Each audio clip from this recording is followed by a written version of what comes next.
E aí, gente, tudo bem com vocês? Mais uma aula e hoje vamos falar sobre métodos de identificação de compostos bioativos.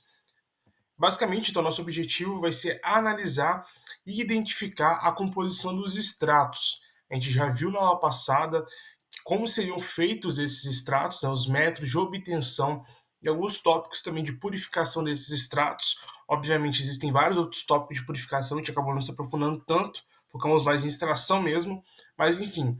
Então, depois de extrair e purificar, cabe identificar o que tem dentro do composto. É impossível a gente fazer uma pesquisa, um trabalho, se a gente de fato ter a dimensão do que tem dentro do material de trabalho, dentro dos extratos vegetais. Então, a gente vai ver agora uma série de métodos utilizados para essa identificação, para mapear quais são os compostos bioativos presentes dentro de cada extrato. Então, a gente vai começar pelos métodos cromatográficos, que são os mais utilizados na atualidade e também os mais conhecidos, digamos assim, né? Pelo menos para a grande maioria das pessoas. Então, vou dar um exemplo do cravo da Índia. Né? Uma extração muito comum do cravo da Índia é o óleo essencial. A gente pode extrair, por exemplo, por hidrodestilação, né? Por vários outros métodos também. Arrasto vapor, enfim. Então, basicamente, quando a gente extrai o óleo essencial, nós temos um conjunto de várias moléculas dentro desse óleo. Então, eu coloquei 4 bolinhas para simbolizar isso. E não dá para a gente saber exatamente o que está ali, né? Porque está tudo misturado, são vários compostos ali. E o que a cromatografia vai fazer é justamente viabilizar a separação desses compostos. Então, eu consigo literalmente isolar esses 4 compostos, o que viabiliza que eu consiga ir diretamente em um específico e entender quem é aquele cara, né? E além de quantificar, nós também conseguimos, além de qualificar, né, melhor dizendo, dizer quais são, a gente também consegue quantificar, saber quanto tem ou dimensões de quanto se tem. Um exemplo clássico aí que eu trouxe, né, do cravo da Índia, do óleo essencial de cravo da Índia, é o eugenol. Então, se a gente faz o extrato do óleo essencial, a gente isola, a gente consegue identificar que um dos compostos do óleo essencial é o eugenol. Né? Nesse caso, ele deve estar presente em pelo menos 80%. Ele é predominante no óleo de cravo da Índia. Então, basicamente, assim que vai funcionar todos os métodos cromatográficos. E isso é de suma importância, porque quando eu estou trabalhando com produtos naturais, eu posso trabalhar com o que a gente chama de fitocomplexo, que é literalmente o extrato por inteiro, né? A gente trabalhando o efeito sinérgico de todas essas moléculas interagindo para gerar um efeito biológico, por exemplo, ou eu posso pensar em isolar compostos. E no caso, para eu isolar um composto, eu tenho que saber detalhadamente quanto eu tenho dele, se compensa eu isolar, se eu preciso de uma quantidade maior ou menor de extrato, enfim. E a cromatografia é o meio que viabiliza isso. Né? A gente consegue isolar e, posteriormente, com técnicas associadas à cromatografia, a gente consegue identificar. Cromatografia por si só não identifica compostos, ela só vai separar. A gente identifica compostos por meio de métodos associados, que hoje estão diretamente integrados aos aparelhos de cromatografia, tá? Porém, a técnica cromatográfica em si é só de separação. Isso é importante frisar. Então, começando aí pela cromatografia de papel, que é a mais simples, né? Um exemplo clássico disso é a canetinha. A gente consegue pegar, por exemplo, uma canetinha de uma cor que não seja primária, obviamente, e pingar na ponta de papel e colocar ele sobre o álcool, por exemplo, né? Para o álcool correr. Então, basicamente, o álcool ele vai subindo no papel, né? E conforme ele vai subindo, ele vai arrastando a tinta, de modo que faça uma separação das cores. E a gente também consegue fazer isso com compostos bioativos. A gente consegue ver se tem essa separação e quais são os compostos com base nessa separação. Então, basicamente, eu pego o papel, né, coloco um pouquinho de solvente no fundo, né, que a gente chama esse solvente de fase móvel. Por que fase móvel? Porque ele vai correr, por isso fase móvel, ele vai se mover, e conforme ele vai se movendo, ele vai arrastando os compostos junto com ele.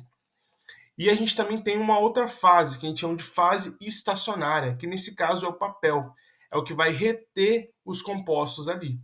Então é meio que uma briga de interações. O que acontece? Eu tenho um papel e eu tenho a minha fase móvel, que pode ser o álcool, por exemplo. No exemplo que eu estou dando da canetinha, que é mais simples, você pode fazer na sua casa mesmo. Conforme o álcool for subindo no papel, né, ele vai eluindo e ele vai levando consigo a cor que ele tem mais interação. Então, nesse caso aí, por exemplo, a gente tem a cor azul e vermelha, certo? Então, conforme ele vai subindo, né, a gente consegue ver que a cor azul está mais alta. Por que está mais alta? Porque a cor azul ela interage mais com o álcool do que o vermelho. Então, por interagir mais com o álcool, ela tende a ser arrastada para cima. Em contrapartida, a cor vermelha, né, ela está mais baixa, porque ela tem uma menor interação com o álcool e uma maior interação com as fases do papel ali, né, que no caso vai ser a celulose e mais especificamente a água, né. Então é basicamente assim que vai acontecer. É um jogo de interações. Cromatografia sempre é isso, interações moleculares. Então, a minha fase móvel que está subindo é o álcool, ele vai arrastar sempre o que é mais interacional ali com ele. Né? Cromatografia em papel é muito pouco usada dentro do ramo científico em si. A gente usa como exemplos básicos para se fazer em casa, coisas do tipo. Porém, muito raramente a gente vai utilizar isso dentro de um experimento mesmo. Né? A gente tem outros métodos mais rebuscados hoje, né? Um pouco melhores. E um desses métodos que é muito utilizado, eu mesmo uso muito, é a cromatografia em camada delgada. Como que funciona essa cromatografia? A mesma lógica, exatamente a mesma lógica. Porém, ao invés de ter um papel aleatório, uma folha de ofício, eu tenho uma placa de sílica gel. O que é isso? Né? A sílica é um componente, né, um silicato altamente é, polar. Vamos facilitar as compreensões de termos. Né? Então, ela é muito interacional com compostos polares. Quanto mais polar for um composto, mais ele vai interagir com a sílica. Em contrapartida, eu tendo a usar compostos que são orgânicos, compostos que são mais lipofílicos, como fase móvel. Então, eu pego essa plaquinha e eu coloco ela no filetinho desse solvente, bem pouquinho mesmo, né? E ela vai subindo, né? A gente faz aplicações, pequenas aplicações, a gente pinga umas gotinhas na base do papel. E conforme a fase móvel for subindo, ela vai arrastando esses compostos e isolando eles. Né? E é basicamente a mesma coisa que acontece no exemplo anterior da cromatografia de papel. É a mesma coisa, só que aqui a gente consegue ter um melhor controle, né? uma cientificidade maior, digamos assim. E com isso a gente consegue isolar o composto, saber se o que a gente está trabalhando está puro, se está misturado, e também saber o que é.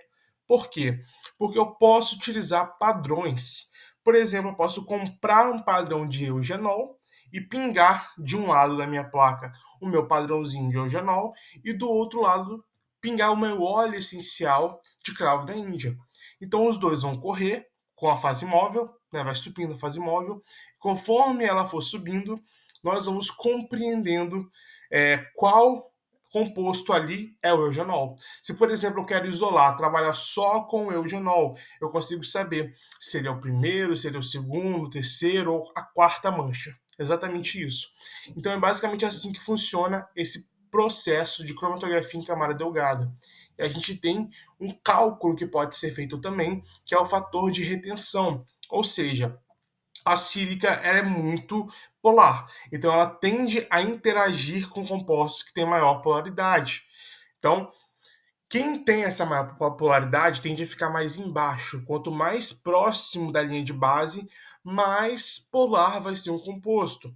E quanto mais alto ele vai ficando, menos polar ele é. Por quê? Porque ele tende a interagir com o solvente que vai sendo utilizado. E nós podemos utilizar muitas fases móveis, né? Várias. A gente pode usar isoladas ou múltiplas fases móveis, né? Depende muito do que a gente quer. Muito utilizado hoje é o acetato de etila, um dos mais usados. Hexano também tem que ser muito usado, né? Éter, em alguns casos, cloroformo, enfim, nós podemos usar várias. Vai depender do que a gente está trabalhando, né? Então é sempre importante consultar a literatura. Aqui a gente vai só dar um panorama geral. E o fator de retenção é muito fácil de ser calculado, né? É basicamente a distância percorrida pela amostra dividido pela distância percorrida pela fase móvel. Se a gente volta aqui, por exemplo, a gente vê que é literalmente uma corrida. A gente tem um ponto de partida, que é literalmente onde os pingos são efetuados, onde a gente pinga o padrão, onde a gente faz o pinguinho com o nosso extrato, né? A gente não pode exagerar nesse pingo, ele tem que ser pequenininho, feito com microcapilar, né? Normalmente a gente tende ainda a pegar o capilar e esquentar ele, né? E derreter, dividir ele no meio, para conseguir afinar a boca do capilar, deixar ele bem fininho para a gente conseguir aplicar bem pouquinho ali. Te dá um pinguinho, dois pinguinhos. E é isso aí, não pode exagerar, senão a gente não consegue ver nada, e também não pode ter pouco, senão a gente também não consegue ver. A gente pode fazer revelações com esses compostos, né? A gente pode revelar com ácidos ou compostos do tipo, tem várias técnicas aí, você consegue ver na internet, dependendo do que vocês estão fazendo. Ou a gente pode usar a câmera ultravioleta, né? Por exemplo, essa terceira placa da direita aí de cima, ela é vista na câmera ultravioleta. A gente simplesmente coloca a placa lá, tá tudo branco, não dá para ver nada, só que do nada a gente liga a luz UV e ela revela pra gente a mágica acontecendo, né? Que realmente tem alguma coisa ali. Então, a gente tem um ponto de partida que é onde a gente faz esses pingos, e a gente tem um ponto de chegada, é uma corrida mesmo. Então, a chegada é o último lugar onde o solvente foi. Então, a gente faz basicamente um cálculo, né?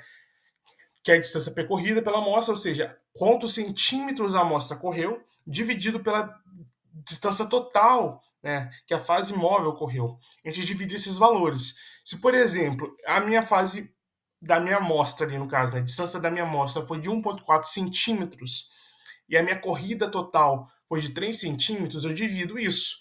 Então, o fator de retenção vai ser 0,4666, que é uma dízima periódica, né? Então, basicamente, é assim que vai funcionar esse cálculo. É bem simples, bem bobinho até, mas nos ajuda a ter dimensões na hora de analisar. O segundo tipo de técnica que a gente usa de cromatografia é a cromatografia em coluna, né? É um terror, né? Bem complicado de fazer. Dependendo da cromatografia em coluna, pode levar dias para se terminar, 3, 4 dias, 5 dias. Quando a gente fala de compostos naturais, tem vários compostos bioativos, a gente está falando realmente de muitos dias para isolar isso aí. E a lógica é a mesma. A gente enche essa coluna que parece muito com uma bureta de titulação, porém ela é um pouco mais grossa, né? A gente veda ela no final com algodão, algumas já tem alguns discos, né, para evitar esse vazamento.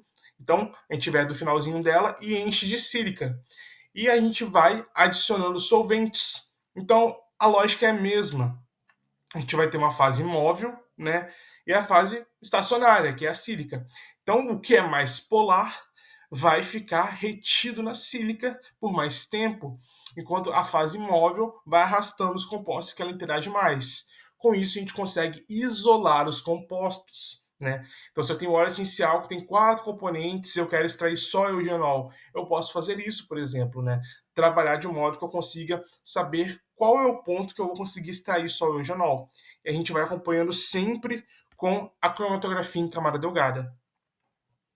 Então, por exemplo, eu fiz a cromatografia em camada delgada, eu vi que usando acetato e hexano na fase móvel de 4 para 1, eu consigo separar todos os meus compostos, eu consigo visualizar todos eles.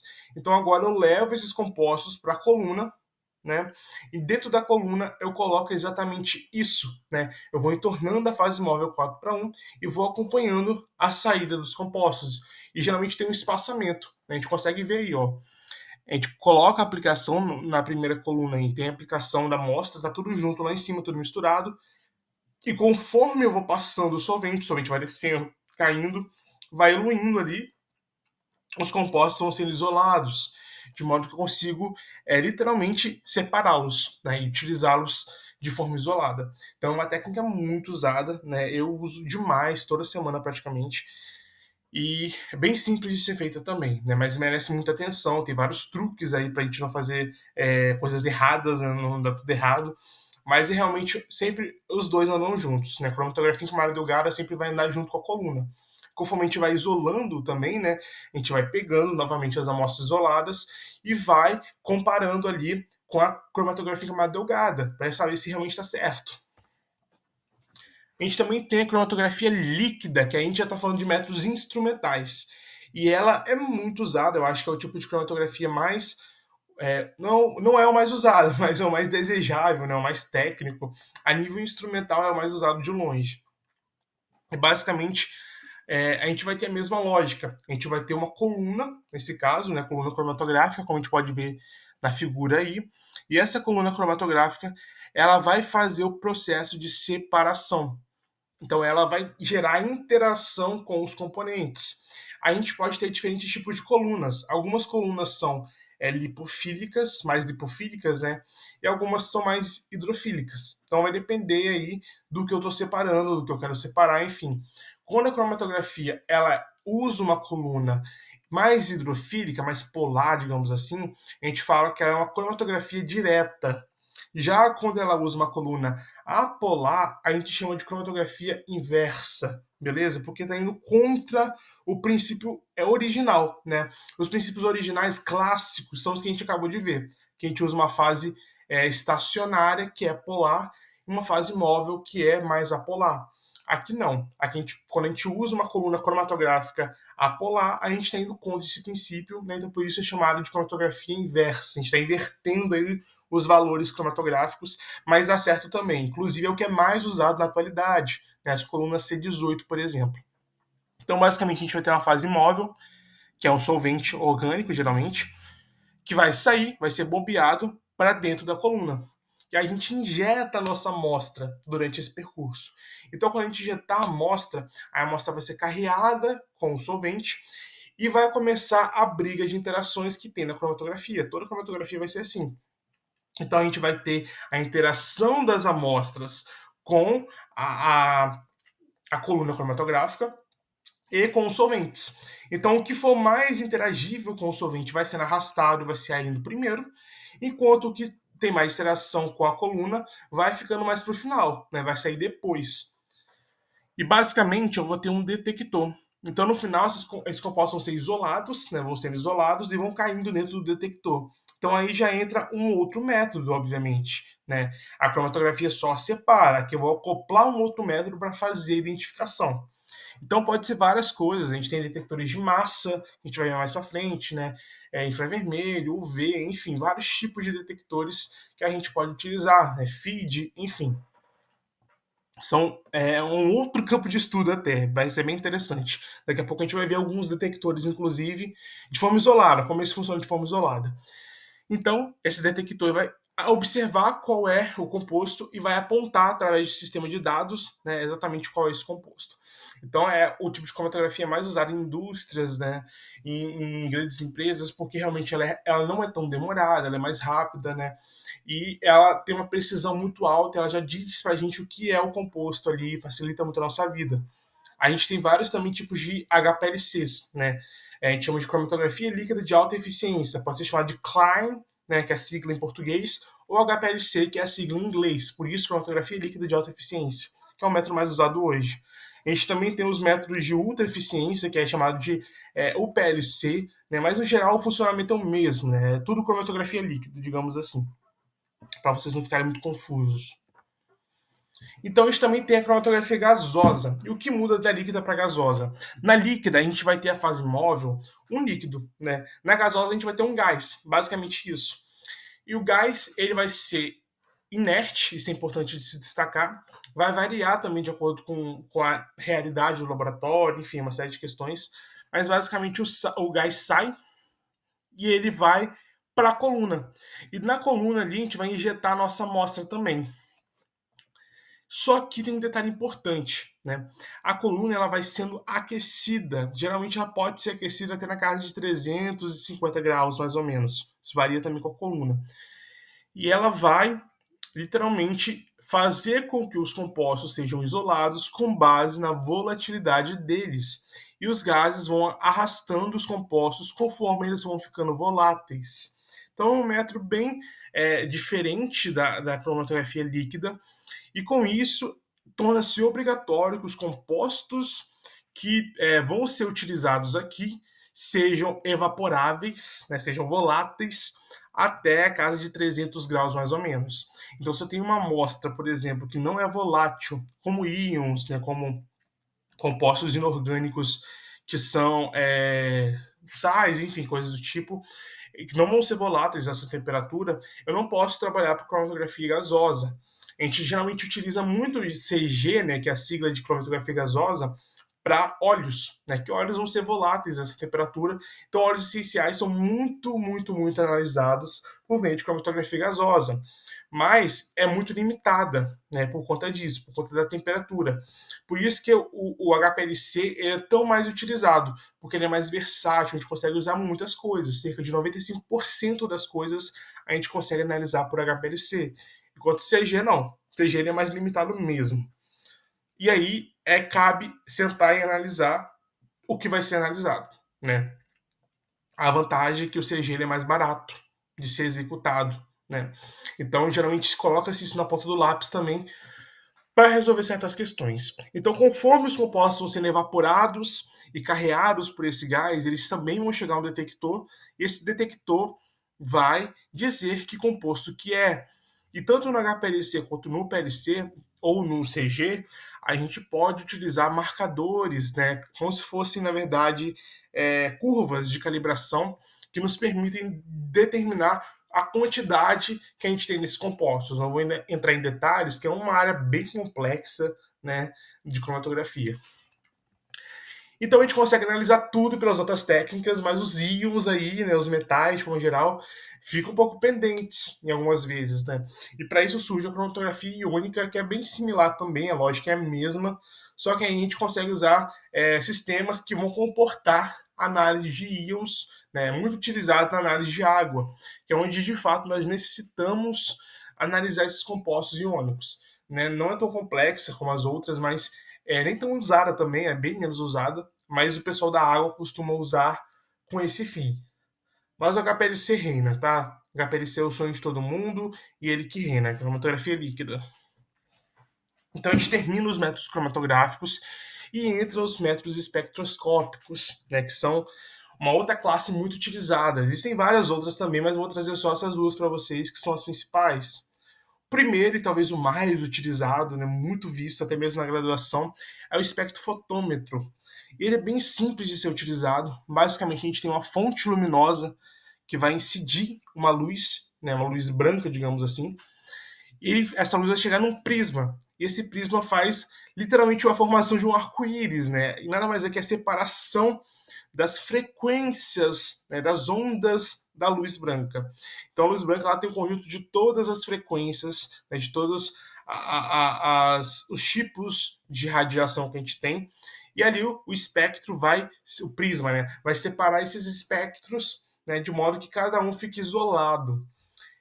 Com isso, a gente vai ter a fase de fenda de saída, que vai ser variável, porque eu posso mudar essa fase de acordo com o que eu quero analisar, de acordo com qual tipo de radiação, né, de ondulatória radiativa energética, né, que eu quero que incida sobre a minha amostra.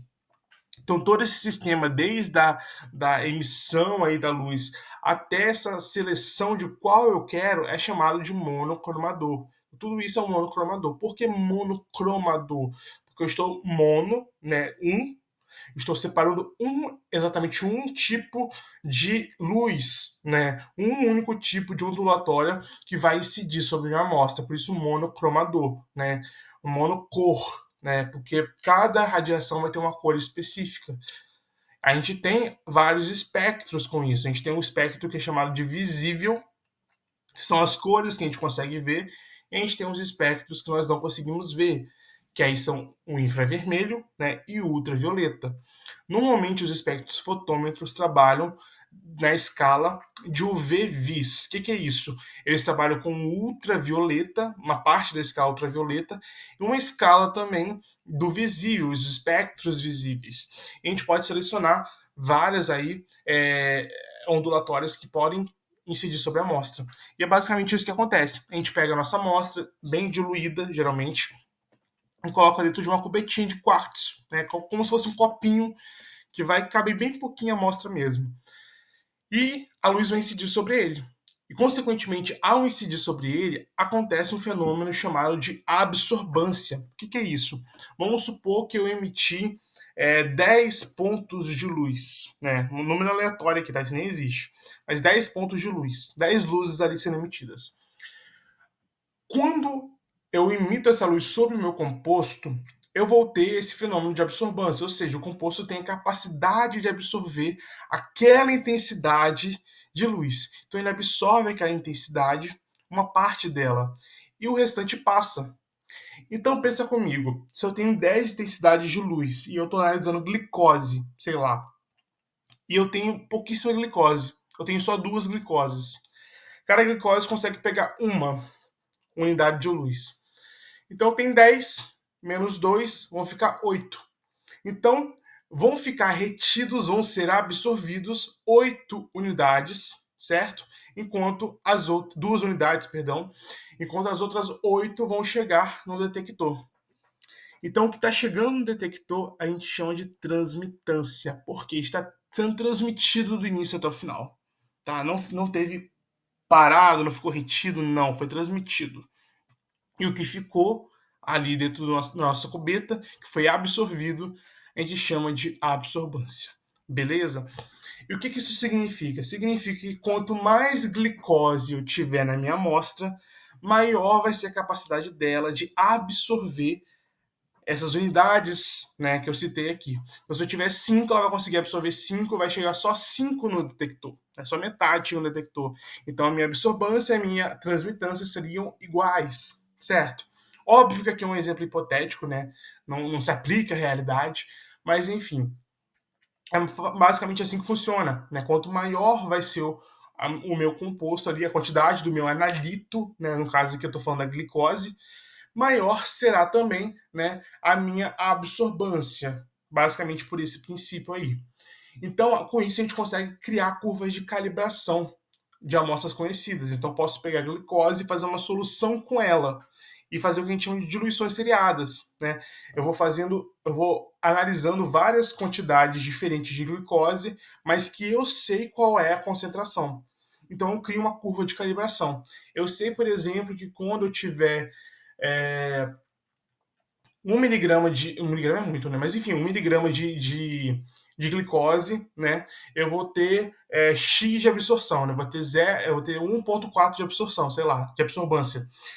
Então, quando eu analisar um outro composto que eu não sei a concentração, que é misterioso para mim, que realmente estou pesquisando sobre ele, com base nessas curvas de calibração, eu consigo construir uma equação no Excel mesmo e dosar o meu composto, saber quanto eu tenho ali de glicose de uma amostra desconhecida. Eu sei que parece um pouco complexo, mas se você para raciocinar, escrever cada etapa, se torna muito simples. Essa é a realidade. Então é uma técnica muito usada na saúde, nas análises clínicas, tudo quanto é equipamento tem derivação de espectrofotometria, né? Eu acho que talvez seja o recurso instrumental mais utilizado na atualidade, né? Mas enfim, bem simples e bem funcional para nós. Outro tipo aí é o espectrômetro de massas, né? Que esse sim é o queridinho de todo mundo e é complexo pra caramba. Normalmente a gente sempre vai ter cromatografia gasosa e também, em alguns casos, HPLC, né, atualmente, acoplados a massas. Então, a cromatografia vai separar e o massas vai analisar. A gente também pode ter detectores lá espectrofotométricos baseados em um VVIS, né? Mas enfim, né? Vamos falar agora de massas. Massas basicamente vai gerar a desfragmentação da molécula. Né? Ela, de fato, vai deteriorar a molécula inteira. Quando isso acontece, é gerado vários fragmentos moleculares. Se, por exemplo, eu estou analisando o eugenol, que a gente citou lá na frente, ele vai quebrar o eugenol em vários pedaços diferentes e vai gerar esses fragmentos. Esses fragmentos moleculares são uma identidade da molécula. Cada molécula vai ter essa particularidade de identidade. Consequentemente, a partir disso, né, o espectrômetro de massas consegue determinar qual é o composto e também quantificar quanto eu tenho dele através de alguns sistemas, né, específicos que eu não vou entrar em detalhes, que são um pouco complexos. Mas no geral é assim que funciona, né? É um dos métodos mais revolucionários, mais incríveis que existe e realmente é muito interessante, tá, gente? Espectrometria Raman, né? Também não é tão utilizada, né? Mas é muito legal, muito importante.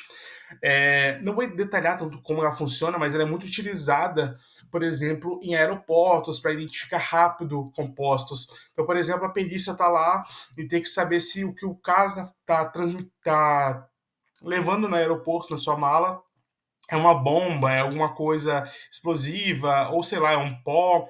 O cara alega, por exemplo, vamos supor que é uma suposição, a pessoa tem aí problema de refluxo e leva um pacotinho de bicarbonato de sódio. Só que no aeroporto ele é pego com esse bicarbonato de sódio e tem que explicar que aquilo ali não é uma droga, né? Porque parece uma cocaína. Só que até explicar isso é muito complicado. A pessoa vai pegar na boca e tomar também para ver o que, que é. Então, basicamente, o que é feito? É feita uma análise rápida para saber exatamente o que é aquilo ali. E uma forma de fazer essa análise é por meio da espectrometria Raman, né? Que basicamente a gente aponta um laserzinho ali e ele consegue ler e dizer o que é que está ali, né? Então é um método muito utilizado, muito legal. Tem sido trazido para a indústria também atualmente. A gente também tem uma variação dele, que é o Micronir, né? Que na verdade é um infravermelho, que a gente vai falar daqui a pouco, mas é bem similar ao funcionamento. A gente também tem espectrômetros Raman de bancada, são bem interessantes, bem legais. A indústria farmacêutica vem usando muito atualmente. Aí vem o infravermelho, né? É bem similar ao espectrofotômetro, né, em questão de mecânica de funcionamento, mas basicamente ele também vai trazer essa leitura, porém na região do infravermelho. Ele vai trazer também outros tipos de perfis analíticos, né? Muito usado mesmo o infravermelho, a gente usa muito. Mas ele traz uma outra proposta também. Né? A gente consegue identificar regiões moleculares através de espectros, enfim, né? Um aparelho mais complexo, mais rebuscado. E por fim, para a gente finalizar a aula aí, só para vocês saberem que existe, que também é outro aparelho muito complexo e muito, muito caro, esse é milionário, quase bilionário, é a espectroscopia de ressonância magnética nuclear, né?